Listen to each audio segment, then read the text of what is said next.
Bismillahirrahmanirrahim. Disebut di dalam asar. Asar tak ada alif. Asar, bukan asar. Awhallahu ila nabi min anbiya'i bani Israel an qala li qaumik an qul li qaumik awhallahu ila nabi min anbiya'i bani Israel an qul li qaumik إنه ليس من أهل قرية ولا أهل بيت يكونون على طاعة الله فيتحلون منها إلى معصية الله إلا حول الله عنهم ما يحبون إلى ما يكرهون أخرجه ابن أبي حاتم. Artinya, Allah mewahyukan kepada seorang Nabi. Kalau seseorang, tak ada lam, ila nabiyyin. Kalau seorang, ada lam, an-nabi. Dia baca dua. Di kalangan Nabi-Nabi Bani Israel, tak disebut nama Nabi itu, kerana Allah Ta'ala lantik ramak Nabi-Nabi kalangan Bani Israel. Bani Israel ialah anak cucu Nabi Yaqub alaihi salam. Katakanlah kepada kaummu, tiadalah di kalangan penduduk sesebuah kampung dan penduduk sesebuah rumah yang berada di dalam taat kepada Allah, lalu mereka terbalik kepada mengerjakan maksiat, malaikat Allah memalingkan dari mereka apa yang mereka suka kepada apa yang mereka benci. Dengan makna taat kepada Allah mendatangkan berkat kepada negeri dan kepada rumah keluarga. Begitulah sebaliknya, durhakakan Allah, lawankan Allah menyebabkan celaka. Tidak ada berkat kepada rumah dan keluarga dan kepada negeri. Sabda Rasulullah sallallahu alaihi wasallam, di mana asar itu menempati firman Allah Ta'ala, walau an ahlal qura amanu wattaqaw lafatahna alaihim barakatin minas samai wal ard walakin kadzabu. Dan kalau sekiranya penduduk sesebuah negeri itu beriman dan bertakwa, nescaya kami bukakan kepada penduduk negeri itu keberkatan yang banyak, sama ada turun dari bumi atau keluar dari bumi atau turun dari langit.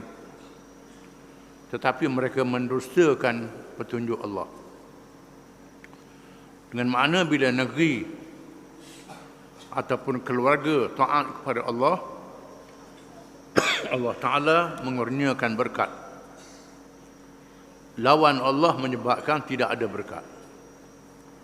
Walaupun ada kesenangan, kesenangan tidak mendatangkan faedah dunia dan akhirat. Senang sementara waktu saja.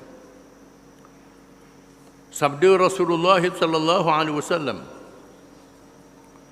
kullu mauludin yuladu 'ala al-fitrah fa abawahu yuhawwidanihi aw yunassiranihi aw yumajjisanihi. Muttafaqun alaih. Artinya, setiap anak yang dilahirkan diperanakkan di atas sifat fitrah, yakni semula jadi yang bersih. Maka kedua orang tuanya lah yang meyahudikannya atau menasranikannya atau memajusikannya. Menunjukkan bahawa ajaran Islam menegaskan bahawa anak-anak yang dilahirkan bersih daripada dosa. Ini ajaran Islam. Lain dengan ajaran Kristian. Kristian menganggap najis, kotor, maka dimandikan. Kita hanyalah dari segi darah itu saja, tapi hatinya adalah bersih. Anak-anak yang dilahirkan itu semuanya dalam keadaan fitrah, suci bersih. Orang tuanya lah yang menyebabkan anak itu jadi Yahudi, ataupun jadi Nasrani, jadi Kristian, ataupun jadi Majusi, jadi musyrikin yang menyembah api dan sebagainya. Menunjukkan bahawa anak yang dilahirkan laksana kain putih yang tak ada apa-apa warna. Selepas itulah diwarnakan anak-anak itu dengan pendidikan, dengan ajaran, dengan keadaan sekeliling dia yang mempengaruhi pikiran dan cara hidup dia. Menunjukkan manusia ini adalah fitrah, sifat semula jadi, bersih. Bahkan Quran mengatakan, wala in sa'altahum man khalaqas samawati wal ard la yaqulunna Allah. Jika kau tanya mereka, orang kafir, siapakah yang menjadikan langit dan bumi? Nescaya mereka menjawab Allah. Allah adalah kepercayaan asal bagi manusia, kepercayaan fitrah. Apabila dia dalam keadaan kesusahan, tidak ada apa lagi yang boleh menyelamatkan diri dia, pada masa itu dia balik pada fitrah, semula jadi percaya kepada Allah. Begitulah dengan akhlak dan perangai. Semula jadinya adalah baik, kemudianlah yang mengotorkan perangai, akhlak dan pegangan itu, dengan sebab asuhan, dengan sebab didikan, dengan sebab ajaran dan keadaan keliling dia. Di samping adanya perkara-perkara tabi'i, yakni semula jadi, dalam terbentuknya akhlak manusia, maka unsur-unsur dari luar,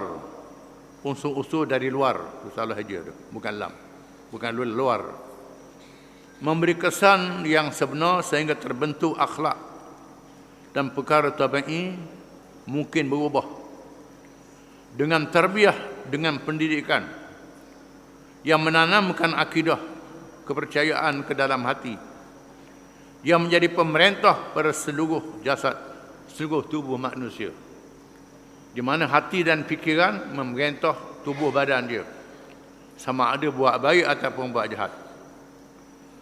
Islam dibawa oleh Rasulullah sallallahu alaihi wasallam telah berjaya mengubah akhlak manusia yang keras sehingga meninggalkan akhlak-akhlak jahiliyah dan membuangnya habisan untuk diisi dengan akhlak Islam. Apabila tertanamnya akidah yang sebenar yang mengalihkan segala sifat jahiliyah, sama ada tabi'i, semula jadi, atau kasbi dengan usaha. Artinya Allah Ta'ala telah menunjukkan dalam sirah nabawiyah bagaimana Nabi kita Muhammad sallallahu alaihi wasallam dengan petunjuk Al-Quran telah berjaya mendidik bangsa Arab yang terkenal dengan keras.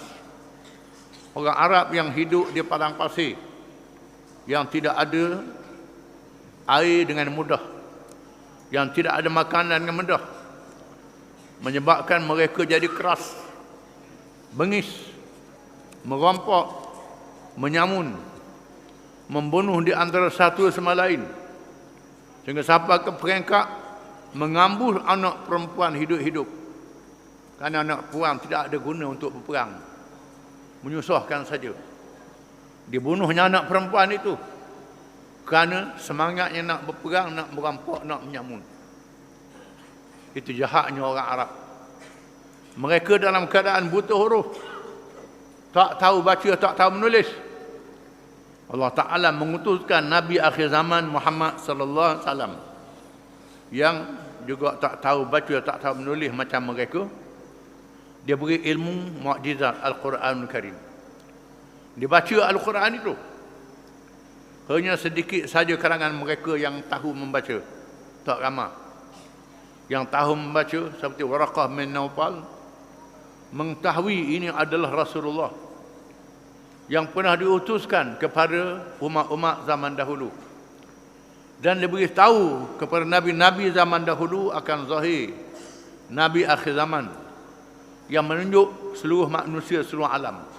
Bukan satu umat saja. Quran dibaca. Kehebatan bahasa Al-Quranul Karim dan kehebatan pribadi Nabi SAW yang dididik oleh Al-Quran, keikhlasan dan kekuatan hatinya telah berjaya melembutkan hati-hati orang Arab yang keras sehingga mereka masuk Islam. Tengah berperang, berhenti berperang.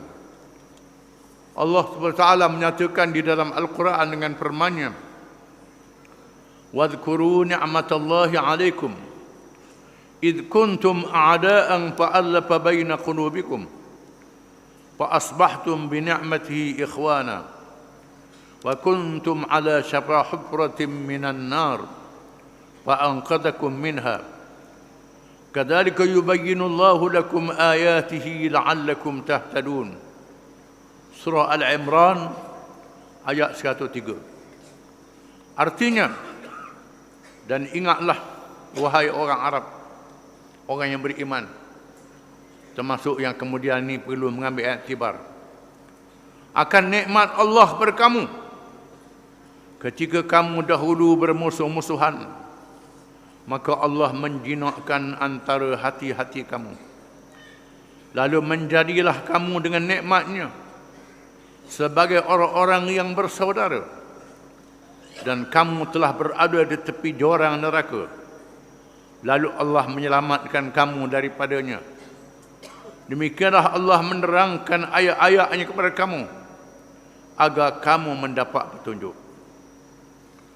Dengan petunjuk Al-Quranul Karim adalah nikmat daripada Allah Subhanahu wa taala.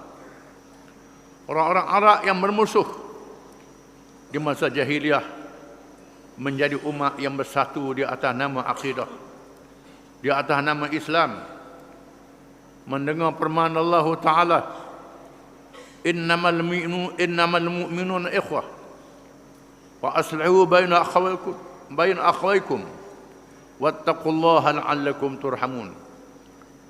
Sesungguhnya orang-orang yang beriman itu adalah bersaudara, maka damaikanlah di antara dua saudara kamu yang bertelengkah, dan bertakwa kepada Allah supaya kamu mendapat rahmat-Nya.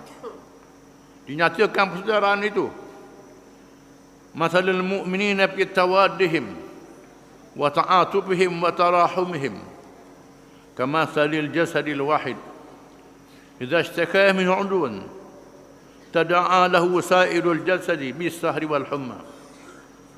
Bandingan persaudaraan di antara sesama orang Islam laksana anggota dalam satu jasad. Bila satu anggota sakit, semua anggota akan sakit, berjaga dan tak boleh tidur. Seperti anggota dalam satu jasad. Bila tangan sakit, mata tak boleh tidur. Mulut mengadu, tubuh demam. Begitulah bila kaki, ujung jari pun sakit, seluruh anggota akan berjaga. Itulah bandingan hubungan persaudaraan di antara orang-orang Islam. Tuhan puji dalam Quran, wa yu'thiruna 'ala anfusihim walau kana bihim khassasah.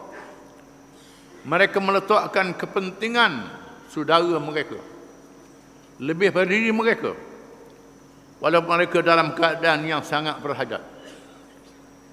Di zaman Madinah dalam keadaan kemelesetan ekonomi, dikepung oleh semua negara yang kufur, orang-orang jahiliyah yang kafir. Bukan mudah nak dapat makanan, bukan mudah nak dapat bekalan. Diriwayatkan bagaimana sebuah rumah di kalangan Ansar diberi hadiah kepala kambing sebagai makanan. Oleh kerana dia sudah ada makanan, dia suruh isteri beri pada jarang sebelah. Rumah jarang tu sudah ada makanan, suruh isteri beri ke jarang sebelah. Yang rumah tu dah ada makanan, suruh beri ke jarang sebelah.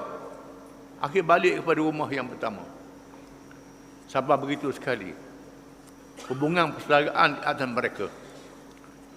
Dalam satu peperangan, seorang sahabat yang hadir dalam peperangan menceritakan, seorang pahlawan Islam yang hadir dalam peperangan menceritakan, setelah selesai peperangan, dia mencari rakan-rakan dia yang luka di medan perang. Bertemu dengan kawan yang luka. Lalu dia tanya nak minum air. Dia pun nak keluar air, nak beri minum. Dengar yang luka sebelah lagi minta air. Pergi beri kawan tu. Dia pergi ke tu, nak beri minum, hak tu dengar pula minta air, beri ke kawan tu. Dia kata, beri kawan tu. Belum siapa, hak tu mati. Balik yang pertama mati, yang kedua mati belaka. Sebab minum air belaka. Ini adalah hebatnya persaudaraan Islam yang ditanam oleh akidah iman kepada Allah. Di kalangan orang-orang Arab yang terkenal dengan butuh huruf, terkenal dengan keras. Dengan kekuatan persaudaraan Islam inilah orang Islam telah berjaya menguasai umat-umat yang lain yang bukan Islam.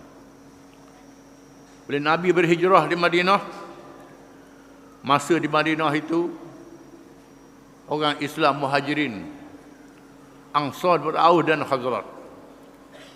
Kalau dicampur semuanya dibanding dengan orang bukan Islam di Madinah, kumpulan musyrikin yang masih menyembah berhala, orang-orang Yahudi, Bani Qainuqa, Bani Nadir, Bani Quraidah, dicampur jumlah orang bukan Islam lebih besar daripada jumlah orang Islam. Tetapi oleh kerana orang Islam bersatu di atas persaudaraan Islam yang disebut tadi, sedangkan orang Yahudi berperang sesama mereka, musyrikin berperang sesama mereka, maka orang Islam menguasai Madinah, memerintah, menguasai orang-orang yang bukan Islam yang lebih ramai daripada mereka. Ditunjukkan Islam yang adil dan baik, menyebabkan orang bukan Islam meninggalkan agama mereka, masuk Islam, sehingga habis penduduk Madinah jadi Islam. Yang degil melarikan diri keluar daripada Madinah, dan Islam berkembang lagi sehingga menjatuhkan kuasa besar Parsi dan Rom. Islam masuk ke wilayah-wilayah Parsi sampai ke India, ke Afghanistan, ke Asia Tengah, dan masuk ke wilayah Rom sampai ke Syam, masuk ke Turki, ke utara Afrika. Orang Islam telah berjaya menguasai negeri-negeri itu.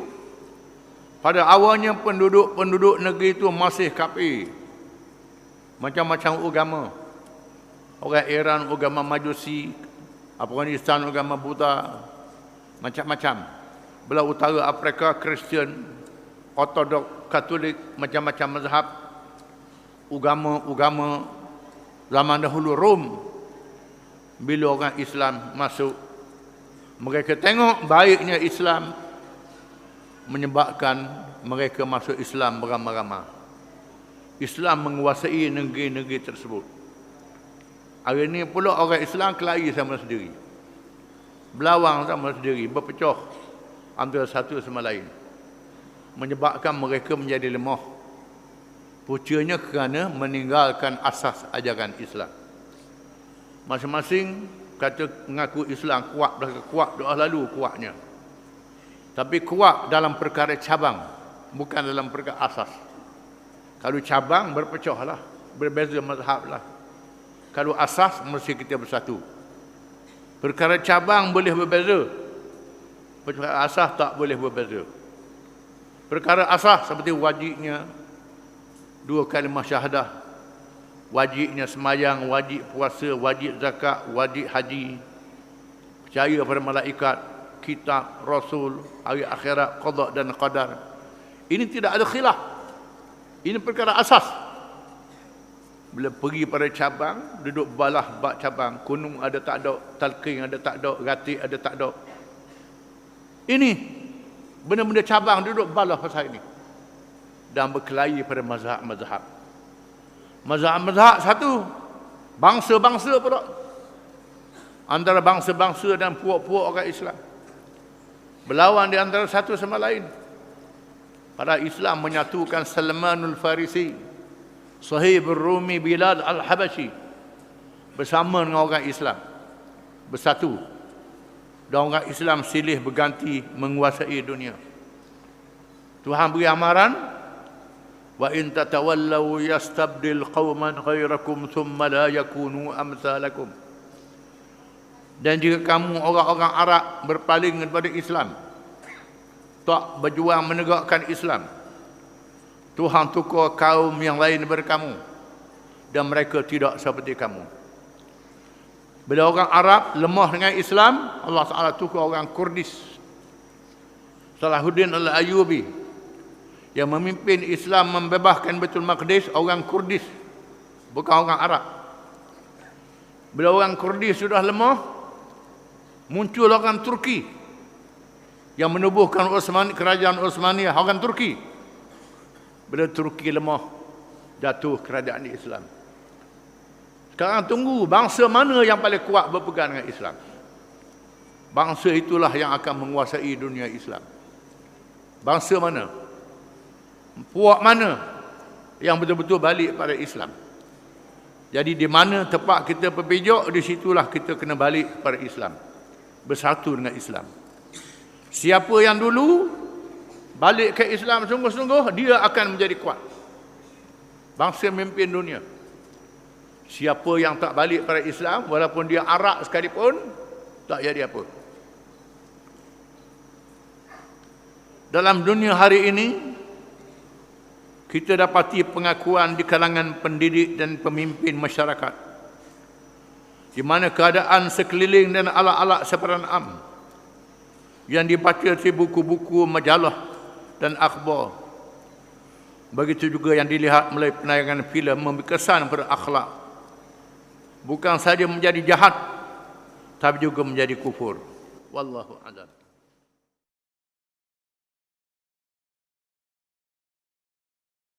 Bismillahirrahmanirrahim. Dalam dunia hari ini, kita dapati pengakuan di kalangan pendidik dan pemimpin masyarakat, di mana keadaan sekeliling dan alak-alak sebaran am yang dibaca seperti buku-buku, majalah-majalah dan akhbar-akhbar.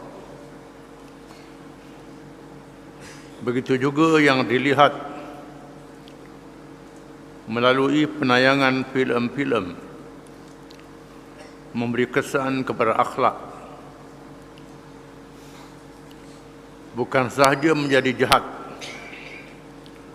tetapi juga menjadi kufur apabila keadaan sekeliling dan alak-alak sebaran am tidak lagi berdasarkan akidah Islamiah dan hukum syariat Allah Subhanahu wa taala.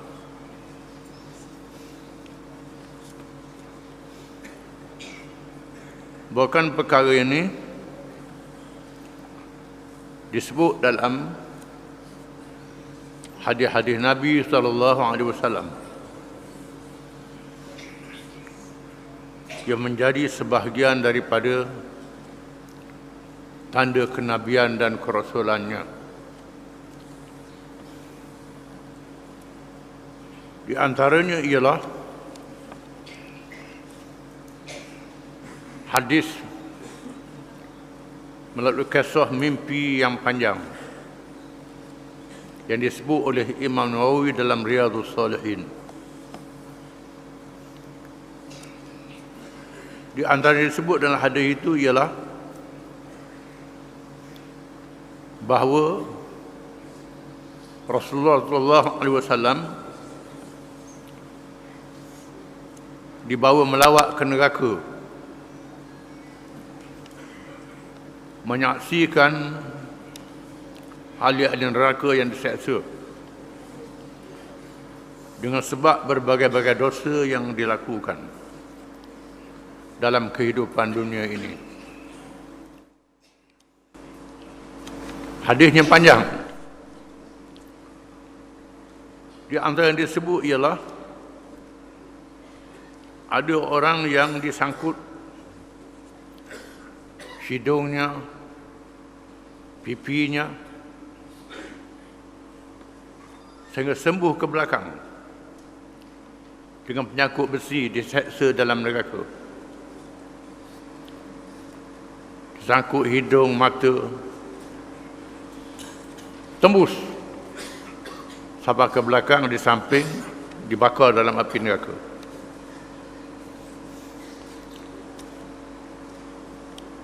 Di mana malaikat Jibril dan Mikail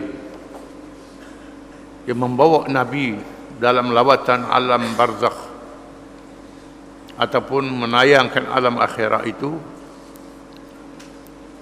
menyatakan bahawa itulah gambaran mereka yang menyebarkan berita bohong, yang menyebarkan maksiat. Kerjanya sejak pagi hatta balaghal afaq, sampai ke seluruh ufuk dunia. Para sahabat radhiyallahu anhum dan generasi awal tidak menyaksikan penyebaran maksiat ke seluruh ufuk dunia. Hari ini kita menyaksikan teknologi maklumat, internet, menggunakan satelit, menyebarkan berbagai-bagai perkara ke seluruh ufuk dunia dalam sekelip mata sahaja.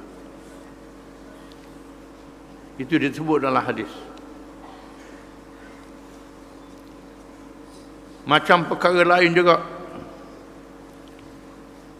kalau yang disebarkan itu baik, mendapat pahala. Kalau jahat, dosa. Dosa besar, besarlah. Kalau kufur, kufurlah.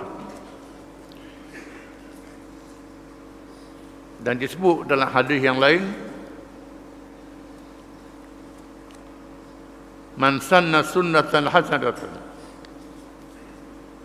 falahu ajruha wa ajru man amila biha, wa man sanna sunnatan sayyi'atan falahu wizruha wa man amila biha, atau kama qala. Barang siapa yang menunjukkan perkara yang baik, dia mendapat pahala, dan pahala orang yang mengikut dan terpengaruh dengannya sehingga sepanjang masa sampai hari kiamat. Begitulah mereka yang menyebarkan keburukan, yang menanggung dosa, dan dosa sepanjang masa selagi dia siarkan kejahatan itu, walaupun dia sudah mati dalam kubur. Kalau apa yang ditulis itu dibaca oleh orang, semaknya masa pikulah dosa dia.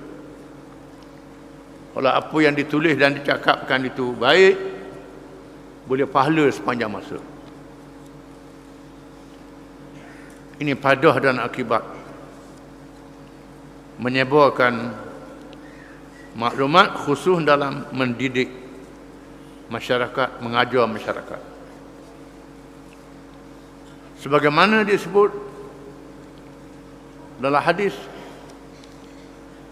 "Idza mata ibnu Adam inqata amaluhu illa min thalathin. Ilmun yuntafa'u bihi, wa sadaqatun jariyah, waladun salihun yad'u lahu." Bila matinya seorang anak Adam, terputuslah amalannya kecuali 3 perkara. Ilmu yang diambil manfaat, semangat yang faedahnya berpanjangan, anak yang soleh yang mendoakan untuknya. Itu kalau ilmu yang memberi manfaat. Kalau ilmu yang menyesatkan orang, berpanjanganlah walaupun dia sudah mati. Maka mesti berjaga-jaga dalam perkara ini, dan kita juga berjaga-jaga menjaga diri keluarga dan anak beranak kita daripada serangan pemikiran, di mana musuh-musuh Islam bukan lagi menyerang orang Islam dengan pedang, dengan peluru, dengan roket. Mereka menyerang dengan maklumat, dengan pengetahuan, melalui alat-alat sabaran am, masuk dalam fikiran, bukan masuk dalam rumah, dalam fikiran anak-anak kita, perkara yang boleh menyesatkan, sehingga hilangnya jati diri manusia, hilangnya nilai diri manusia yang mulia dicipta oleh Allah Subhanahu wa taala, sehingga jadi lebih teruk dari binatang. Bukan saya tak tahu halal dan haram, tak kenal betina dan jantan, merepok, berkahwin sama lelaki, berkahwin sama perempuan. Binatang pun tak begitu. Manusia sudah jadi sesat dengan perkara-perkara yang menyesatkan mereka yang berlaku dalam dunia. Oleh itu tidak syak lagi kepada kita bahawa akidah Islamiah itu melahirkan akhlak Islam yang mulia, sama ada secara langsung atau melalui hikmah ibadah yang berdasarkan akidah yang ikhlas. Maka pengajian akidah, mengenal Tuhan, mengenal dosa pahala, mengenal hari akhirat, disertakan dengan ibadat kepada Allah Ta'ala, boleh melahirkan akhlak yang mulia, boleh menjaga diri kita dengan sebaik-baiknya. Di antara firman Allah Ta'ala, "Inna salata tanha 'anil fahsya'i wal munkar." Sesungguhnya sembahyang itu mencegah daripada kejahatan dan mungkar. Seseorang itu tidak sembahyang kalau tak percaya pada Tuhan, kecuali orang munafik. Sembahyang dia tak jadi apa. Kalau orang tak ada iman, dia sembahyang walaupun dia buat maksiat, dia buat dosa besar sekalipun, akhirnya kembali ke pangkal jalan, insaf, sedar dan bertaubat. Kalau akidahnya tak ada, habis. Ibadatnya tidak ada, maka habis. Di sini menunjukkan akidah melahirkan akhlak yang mulia, melahirkan ibadat yang ikhlas. Di antara dalilnya firman Allah Subhanahu wa taala, "Innamal mu'minuna ikhwah." Suratul Hujurat ayat 10. Artinya sesungguhnya orang-orang yang beriman itu bersaudara. Orang yang beriman itu bersaudara. Apa kaitan bersaudara dengan iman? Ada orang kata tak ada dalam rukun iman itu bersaudara. Bersunat ada rukun iman? Tak ada. Perkhatan? Tak ada. Dah apa perkhatan? Tak perkhatan dah. Nikah ada dalam rukun iman? Tak ada. Dan nikah apa? dia ada kaitan di antara satu sama lain, termasuk perkara yang sunat, termasuk persaudaraan di kalangan orang Islam ada kaitan dengan rukun iman. Kaitan rukun Islam berkait di antara satu sama lain. Dan Allah Ta'ala tunjukkan, bila orang tu ada iman, dengar ada orang beriman susah, terasa dalam hati dia. Orang Islam diunyanyakan di Palestin, diunyanyakan di Kashmir, diunyanyakan di Myanmar. Mari dalam hati dia perasaan itu. Ini menandakan iman ada dalam diri dia. Kalau orang tu tak terasa apa, kau anda bukan aku, bukan aku, menandakan iman dia terlalu lemah atau tak ada iman dalam diri dia. Kalau orang tu ada iman, ada perasaan. Disebut dalam hadis, man lam yahtamma bi amrul muslimin fala minna. Barang siapa yang tak ambil tahu berkenaan orang Islam, bukan daripada kalangan kami, kata Nabi. Kalau orang tu dia tak ambil tahu orang Islam, dia je tidur makan tunggu mati je, tak ambil tahu orang Islam keliling dia. Hal tenang, kenyang perut dia sudah, tak ambil tahu. Nabi kata ini bukan orang kita. Kita mesti kena ambil tahu orang Islam. Apalagi beriman itu adalah tanda persaudaraan, tanda beriman. Ayat ini menyatakan bahawa iman itu melahirkan sifat ukhuwah, yakni persaudaraan di kalangan orang-orang yang beriman. Firman Allah Subhanahu wa taala, ya ayyuhalladzina amanu kunu qawwamina bil qist syuhada'a lillah walau ala anfusikum awil walidaini wal aqrabin in yakun ghaniyan aw faqira fallahu awla bihima fala tattabi'ul hawa an ta'dilu wa in talu aw tu'ridu fa innallaha kana bima ta'maluna khabira. Surah An-Nisa ayat 135. Artinya, wahai orang-orang beriman, jadilah kamu orang-orang yang benar-benar penegak keadilan, menjadi saksi kerana Allah, biarpun terhadap diri kamu sendiri atau ibu bapa dan kaum kerabatmu. Jika ia kaya atau miskin, maka Allah lebih tahu kemaslahatannya. Maka janganlah kamu mengikuti hawa nafsu kerana ingin menyimpang dari kebenaran. Dan jika kamu memutarbelitkan atau enggan menjadi saksi, maka sesungguhnya Allah adalah Maha mengetahui segala yang kamu kerjakan. Ayat tersebut mensyaratkan kepada orang-orang yang sempurna imannya mestilah bersifat adil. Bersifat adil. Di antara tanda iman ialah bersifat adil, menegakkan keadilan di atas muka bumi, mengikut hukum Allah Subhanahu wa taala, sehingga keadilan itu mengatasi keluarga dan kaum kerabat. Disebut dalam hadis-hadis yang banyak. Di antaranya contoh yang ditunjukkan oleh Rasulullah sallallahu alaihi wasallam apabila berlaku seorang perempuan bangsawan daripada Bani Makhzum melakukan kesalahan mencuri.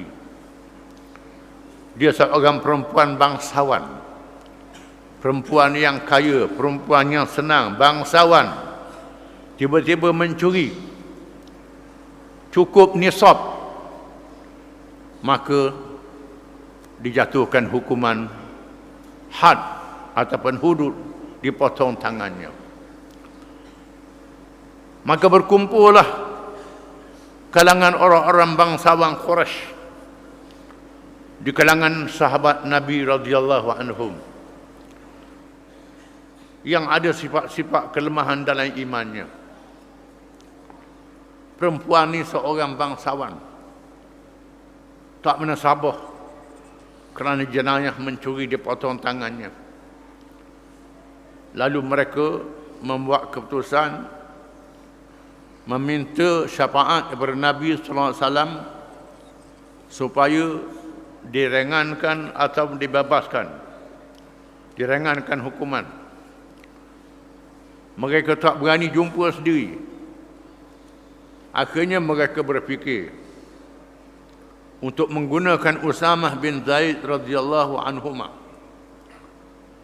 iaitulah cucu angkat Nabi sallallahu alaihi wasallam. Usamah anak pada Zaid bin Harisah, seorang hamba yang dimerdekakan jadi anak angkat Nabi, antara yang awal masuk Islam, yang mati syahid dalam peperangan Mu'tah, anak yatim.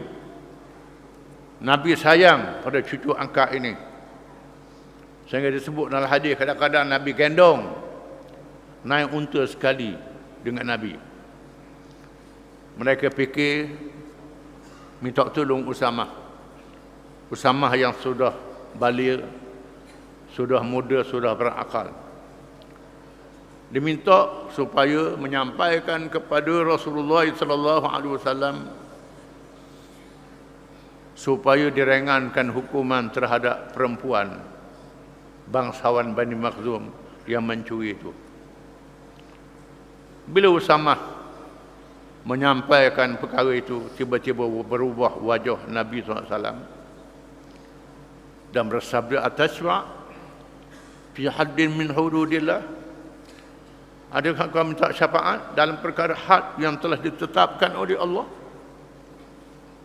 Lalu Nabi pergi ke masjid menyampaikan ucapan dan memberitahu ada orang mengadu tentang berkenaan perempuan bangsawan yang dikenakan hukuman supaya dibebaskan. Nabi kata sesungguhnya binasa umat di zaman dahulu, binasa umat Bani Israel, kerana bila ada orang bangsawan melakukan kesalahan dibebaskan, bila ada orang yang lemah melakukan kesalahan dihukum. Dan Nabi bersabda, "Wa aymallahi law kanat Fatimah bintu Muhammadin sarqat laqata'tu yadaha." Demi Allah, sekiranya putriku Fatimah binti Muhammad mencuri, aku potong tangannya. Ucapan yang sangat tegas. Ucapan ini melaksanakan ayat yang kita baca tadi. Hendaklah berlaku adil walau terhadap siapa sahaja. Sabda Rasulullah sallallahu alaihi wasallam, "Man kana yu'minu billahi wal yawmil akhir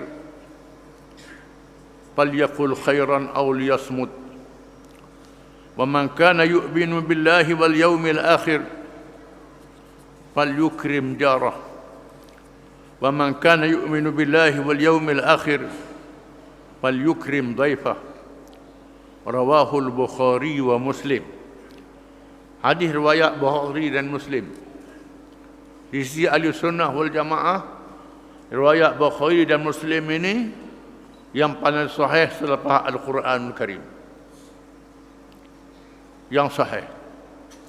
Artinya barang siapa yang beriman kepada Allah dan hari kemudian hari akhirat, hendaklah ia berkata yang baik, bercakap baik, atau hendaklah ia diam, jangan bercakap. Barang siapa yang beriman kepada Allah dan hari akhirat, hendaklah ia memuliakan jirannya. Dan sesiapa yang beriman kepada Allah dan hari akhirat, hendaklah ia memuliakan tetamu nadhifnya. Disebut akhlak yang mulia, bercakap yang baik, memuliakan jiran, tidak menyakiti jiran tetangga, memuliakan dhif, tetamu, termasuk dalam beriman kepada Allah dan hari akhirat. Ada orang kata ekonomi, politik tak ada kait dengan rukun iman, buatlah apa-apa pun. Ini cakap tak betul, cakap yang salah. Hadis ini menjelaskan memuliakan jiran, memuliakan tetamu, dan sebagainya akhlak yang mulia ada kaitan dengan iman. Nabi yang kata. Semua nas yang tersebut menerangkan betapa iman dan akidah itu mempunyai hubungan dengan akhlak dan melahirkan akhlak yang mulia. Wallahu a'lam.